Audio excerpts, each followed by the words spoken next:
Hoje, pessoal, aqui no Conexão Autêntica, a gente está recebendo um convidado que carrega um universo inteiro dentro de si. E é mais ou menos isso mesmo, né? No papo que a gente está tendo aqui, é aquele negócio, você falar abobrinha, meu, o cara deu aqui pra gente. Você sabe como é que tira o cheiro de arroz queimado, cheiro de arroz queimado, né? Tira Até aquele isso gosto, rolou o aqui. cheiro. Até isso colou. Sabe como que faz? Não sabe? Então daqui a pouco a gente te conta. Não vou falar agora, não. Deixa eu terminar de apresentar aqui. Tá? Ele é um pensador que transita entre a arte e a filosofia e a espiritualidade com a mesma fluidez de quem compõe uma melodia. Ó, sutil. Autor de mais de 70 obras, saca só, pessoal, 70 obras, reconhecido dentro e fora do Brasil, com prêmios que consagram a sua escrita como uma das mais brilhantes da atualidade. E com certeza, né, a gente é testemunha disso. Tá?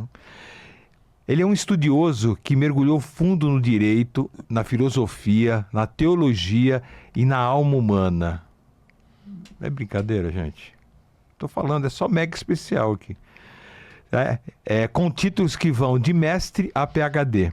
Ele também é guitarrista, né? Guitarrista, cara. A gente não falou de guitarra aqui, hein? A gente vai falar um pouquinho.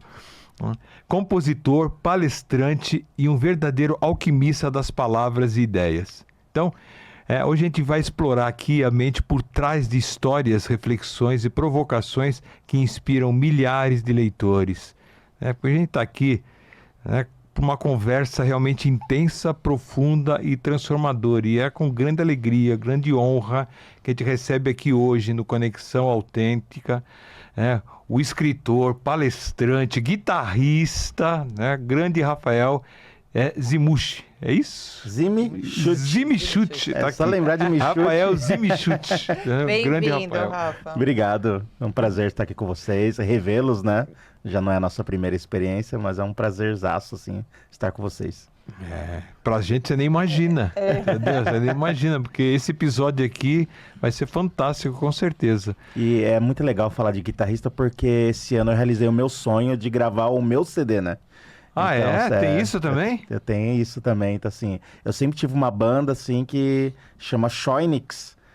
Só que toda vez que entrava um vocalista, começava a namorar, saía, né? Ou virava homossexual, saía. Tipo assim, tudo dava errado, né? Aí bateu esse ano aqui, eu falei assim, quer saber, eu vou juntar alguns amigos e eu vou gravar o meu CD com ou sem guitarrista, com ou sem vocalista, eu vou gravar o meu CD. Se alguém tiver junto, amém, se não tiver, bola pra frente. E assim, foi um trabalho muito legal, quem quiser acompanhar, tem no meu Instagram, meu YouTube, né, Rafael Zimichute Songwriter, então assim, já tem lá os CDs lá gravados. Não então tá sabendo, não. Tem lá, bacana, tá? Não tá sabendo. Pra quem gosta de um rock gospel, assim. E aí, como que tá? Quem que tá na banda? Tá eu, a banda... Só você? Porque, Só assim, eu. ele decidiu que ia fazer, o gravar CD, e né? gravou. Tá assim, eu parei Isso é um cara de decisão. ficar esperando os outros, sabe? Eu falava assim, queria ter uma banda. Fiquei assim, mais de 20 anos esperando gravar o meu CD, porque eu tentava montar banda pra gravar o CD, e eu tinha mais de 700 músicas compostas e não ia pra frente, né? Então eu peguei, fui lá e falei, não, quer saber? Vou gravar. E deu tudo certo. O CD tá muito melhor do que eu imaginava, assim. Uns parceiros, amigos, assim, que juntou todo mundo, assim. Ficou bem legal, um projeto bem bacana. Então, novidades. Isso não deu tempo de a gente conversar aqui no nosso bate-papo. A gente conversou sobre tanta coisa que não deu. Não, e a impressão que eu tenho é assim, que você tem 1000 vidas em uma só, porque... Tem muita coisa, muita história, né? Pra contar e projetos, muitas coisas. E falando nessas 1000 vidas, né? Fala um pouquinho, como é que começou isso? Rafael lá, pequenininho, como é que começou essa história, esse amor pela literatura, esse amor pela música? Eu nasci em 82, lá em Caieiras. Depois de 6 anos, com alguns meses eu me mudei para São Paulo, que meu pai, com a minha família paterna, morava em São Paulo.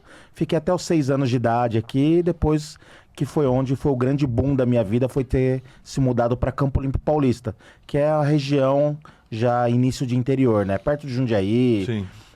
Depois de Caieiras, Franco da Rocha, vem Campo Limpo Paulista. E ali foi o grande boom da minha vida, assim, tudo que eu poderia sonhar viver, porque eu falo que eu sou um escritor porque o meu pai era um bom contador de história. Meu pai era aquele cara, assim, da fogueira, assim, sabe? Que ele tinha as melhores histórias e, assim, só que meu pai me proibiu de contar essas histórias, né? E meu pai falou assim, eu queria, um dos meus objetivos na vida era escrever a biografia dele. Porque ele tem tanta história legal, tanta história bacana. Daí ele falou, não, você tá proibido. As histórias que eu vivi com você, você pode contar porque são suas, eu não posso te impedir. Mas, assim, as minhas, você tá proibido. As minhas é só pra família mesmo aqui, né? Tanto que a minha irmã vira e mexe, me liga. Você sabe de tal história, sobre tal coisa? Eu sei, e conto pra ela, porque eu participei de muita coisa, né? Então, assim, a minha vibe mesmo, escritor, eu falo que eu devo muito ao meu pai. Meu pai era um espetacular contador de histórias. Você sentava com ele assim, você se deliciava assim com as histórias que ele tinha, assim, sabe? Então eu tenho essa lembrança muito vívida, assim, pra mim, né? Então, todo esse período de Campo Limpo Paulista, eu vivi muita coisa porque eu sonhava em ter a vida que meu pai tinha. Porque meu pai, ele morou muito tempo em Porto Feliz, que é uma cidade interiorana perto de Sorocaba. Porcelana. Entre Sorocaba e Itu ali, sabe? Conheço. Então, assim, e ele tinha muitas histórias muito bacanas, assim, de Porto Feliz. Eu falava, cara, como que eu vou ter umas histórias legais? E Deus me presenteou de ter morado 22 anos em Campo Limpo Paulista e eu vivi, assim, coisas muito maiores, né? De montar bandas, de fazer shows, aí, assim, fazer minha faculdade de Direito, que foi onde deu início na minha carreira de escritor. Mas eu sempre falo que a minha linha de escrita começou como compositor. Então, em 96, eu tive minha primeira banda, chamada Rádio Pirata, que a gente tinha uma vibe mais Legião Urbana, Titãs, Plebe Rude, a gente gostava mais dessa coisa mais intelectualizada, um rock mais cabeça, assim. E depois, né, eu me converti, fui pra igreja e a gente montou várias bandas de rock ao longo dos anos. Banda Invasão, até mesmo agora a minha banda mesmo, né? A Shoinix, que agora virou oficial, que a gente tem CD, tem... Apesar de ser só eu, mas eu sempre brinco que assim, me inspirou muito o Dave Grohl, que era o baterista do Nirvana.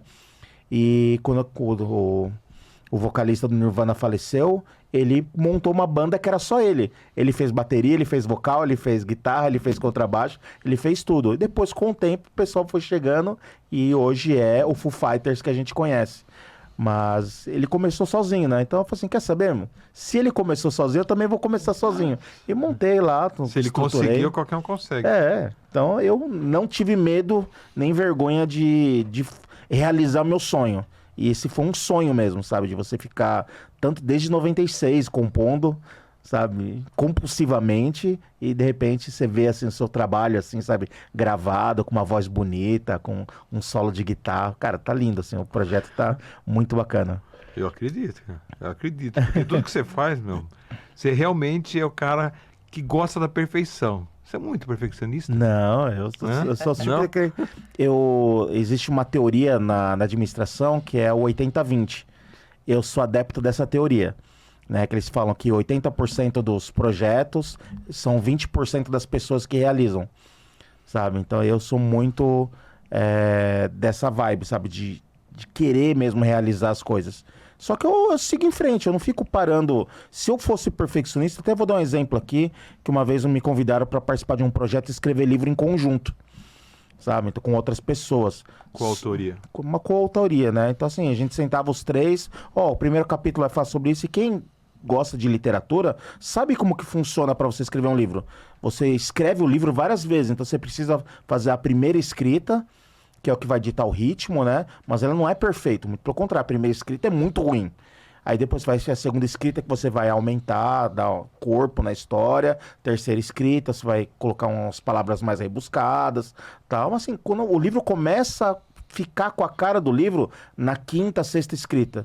E esse cara, ele não tinha essa dimensão de como é escrever um livro. Então ele não saía pro capítulo 2 porque o capítulo 1 não estava perfeito. Não, mas não tá do jeito que eu quero, não tá, mas não tem que estar do jeito que você quer. O livro você precisa primeiro escrever o esqueleto dele. Aí depois que você vai revisitar o livro, só que isso você aprende quando você lê outros escritores.